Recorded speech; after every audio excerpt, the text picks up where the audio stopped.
Assalamualaikum warahmatullahi wabarakatuh. Alhamdulillahirabbil alamin wassalatu wassalamu ala sayyidina Muhammad wa ala alihi wa sahbihi thayyibin thahirin amma ba'd.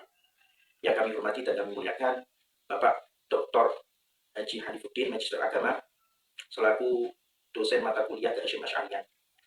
Dan tak lupa kepada teman-teman sekalian yang berbahagia. Jadi pada kesempatan hari ini saya akan mempresentasikan hasil peta imajinasi yang telah saya buat tentang asal-usul Pondok Pesantren Tebu Ireng.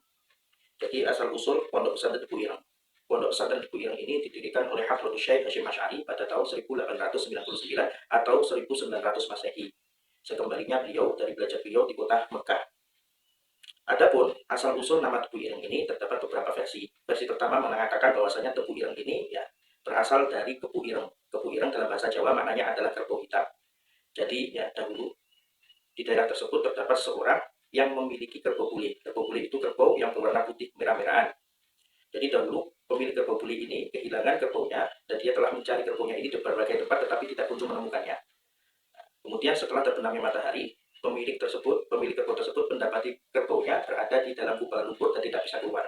Kemudian dengan dibantu oleh warga di sana pemiliknya tadi mengangkat kerbau dan mendapati kerbaunya karena terjebak dalam rumput ini berwarna hitam dan dipenuhi dengan tinta. Maka dari itu muncul nama Tebu Ireng yang pada akhirnya menjadi Tebu Ireng. Kemudian versi kedua mengatakan bahwasanya nama Tebu Ireng ini berasal dari tokoh atau panglima perang atau prajurit perang dari kerajaan Majapahit yang bernama Tebu Ireng. Jadi Tebu Ireng ini merupakan salah satu pasukan Majapahit yang tinggal di daerah tersebut. Karena sebab peperangan dia terluka dan akhirnya meninggal di daerah tersebut. Sehingga lambat laun dari Tebu Ireng menjadi Tebu Ireng. Kemudian versi yang ketiga mengatakan jadi dahulu di daerah tersebut itu kan sampai sekarang itu kan ada pabrik gula yang didirikan oleh Belanda. Nah, di sekitar pabrik gula tersebut Belanda itu mendirikan tempat-tempat kemaksiatan. Tujuannya untuk merusak moral penduduk di sekitar daerah tersebut. Tempat maksiat ini diistilahkan dengan nama ireng atau hitam.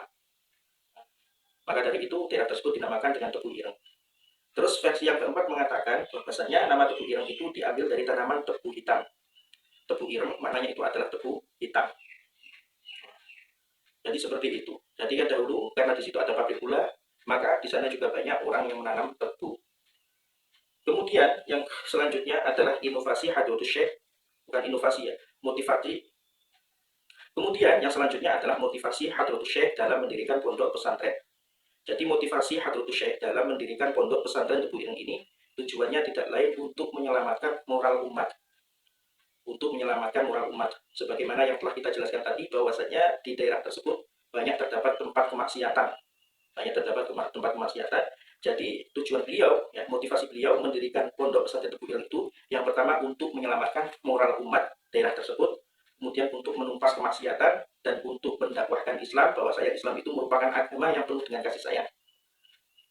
Kemudian yang selanjutnya awal mula berdirinya pesantren Tebu Ireng. Jadi awal mula berdirinya pesantren Tebu Ireng bahwasanya Hadratus Syekh Hasyim Asy'ari itu membeli sebidang tanah dari seorang dalang. Kemudian tanah tersebut dibangunlah sebuah rumah dan sebuah pondok. Jadi satu bangunan tersebut terbuat dari bambu disingkat menjadi dua. Jadi bangunan tersebut dibagi menjadi dua. Yang satu itu untuk Hadratus Syekh beserta keluarganya, kemudian yang satunya itu untuk santri, untuk tempat tinggal santri, untuk belajar santri dan untuk jamaah santri. Seperti itu. Pada awalnya Hadratus Syekh itu meminjam santri dari ayahnya berjumlah 8 orang. Kemudian dari santri yang awalnya berjumlah 8 orang, selang 3 bulan santrinya itu menjadi 28 orang. Jadi ini menunjukkan bahwasanya bahwasanya dakwah dalam pendirian pesantren yang dilakukan oleh Hadratus Syekh ini berhasil sekali.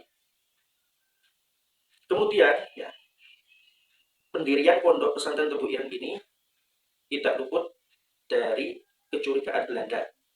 Jadi Belanda itu tidak suka ketika ada kiai yang mendirikan pondok pesantren. Karena kalau seandainya mendirikan pondok pesantren, di pesantren itu diajari jiwa nasionalisme, jiwa patriotisme, sehingga nanti ditakutkan oleh Belanda bahwasanya santri-santri yang belajar di pondok pesantren itu akan menyerang Belanda. Nah, untuk menghindari kecurigaan Belanda tersebut, Hadratus Syekh Hasyim Asy'ari itu menampakkan pondok pesantren Tebu Ireng sebagai tempat pencak silat untuk belajar silat. Dengan itu ya Belanda itu tidak mencurigai. Kemudian yang selanjutnya, inovasi atau terobosan yang ada di Pondok Pesantren Tebu Ireng. Di antara inovasi atau terobosan yang ada di Pondok Pesantren Tebu Ireng itu adalah adanya kelas musyawarah, yaitu di mana dalam kelas musyawarah tersebut ya, santri itu uji kecerdasan dengan santri-santri yang lain dalam menentukan sebuah hukum yang didasari dengan sumber-sumber dari kitab syariat. Kemudian ya kurikulum atau jenis pendidikan yang ada di Pondok Pesantren Tebu Ireng ya. Di Pondok Pesantren Tebu Ireng itu pada awalnya sama dengan pesantren yang lainnya. Jadi tidak ada sistem kelas di situ. Kemudian pada tahun 1917 Hadratus Syekh diberikan saran oleh santri sekaligus menantunya yang bernama Kiai Maksum Ali untuk mendirikan madrasah salafiyah. Jadi pada saat itu di madrasah salafiyah itu ya terdapat 6 kelas, kelas 1 sampai kelas 6.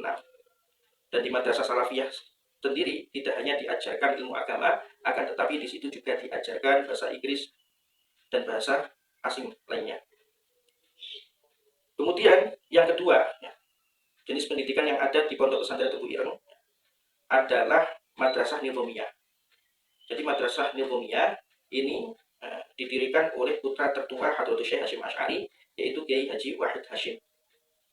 Didirikan pada tahun 1935.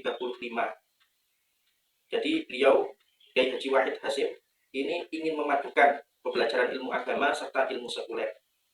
Akan tetapi ya, usia madrasah nizamiyah ini tidak bertahan lama, hanya bertahan 2 tahun saja. Karena Hadratus Syekh itu kurang berkenan dengan madrasah ini.